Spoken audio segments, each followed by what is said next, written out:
नमस्कार मित्रांनो, जय शिवराय, जय गोमाता. @सई दिवसा गंध कोकणातला या यूट्यूब चॅनलवर तुमचं सहर्ष स्वागत आहे.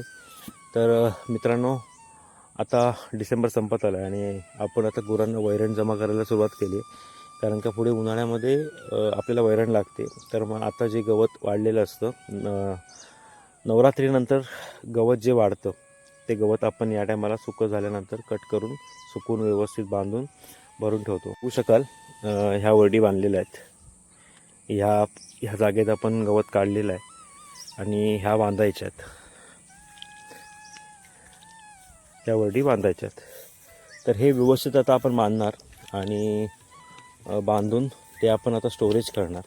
तर माझं सध्या आता काम तेच आहे की मी गुरांना लावलं आहे. सई गुरांसोबत आहे आणि गुरं चरत आहेत आणि मी एक एक वरड घरी नेतो आहे. आणि ते बांधण्यासाठी आपण ना एक विशिष्ट वेल वापरतो.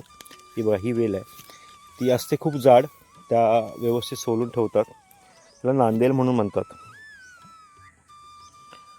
त्या एकदम बांधायला पण छान असतात आणि वरडी सुटत नाहीत.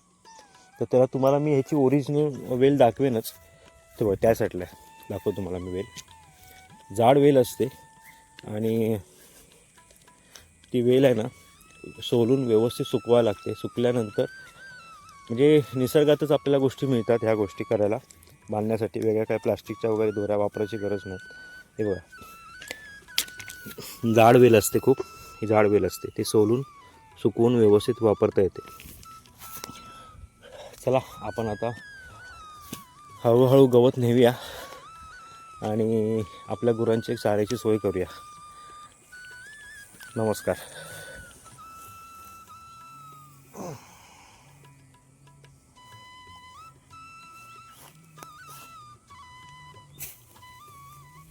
तर अशा प्रकारे एक वरड डोक्यावर घेतली आहे मी. ॲक्च्युली सोबत शूट पण करायचं आहे. शूट करता करता घेणं जरा कठीण पडते, पण ज्या लोकांना माहीत नसेल त्या लोकांना दाखवण्यासाठी ह्या गोष्टी करतो आहे आपण. की गावच्या ठिकाणी आता ह्या गवत कापून वैरण जमा करायची टाईम सुरू झाला आहे आणि आता हे आपण आपल्या वाड्याजवळ नेऊन त्याचं स्टोरेज करतो. तर व्हिडिओ तुम्ही बघत राहा. आपल्याला ही पाकाडी स्टोरेज पण दाखवतो. पाकाडी म्हणजे आता तो रस्ताच झाला आहे. पहिली पाकाडी होती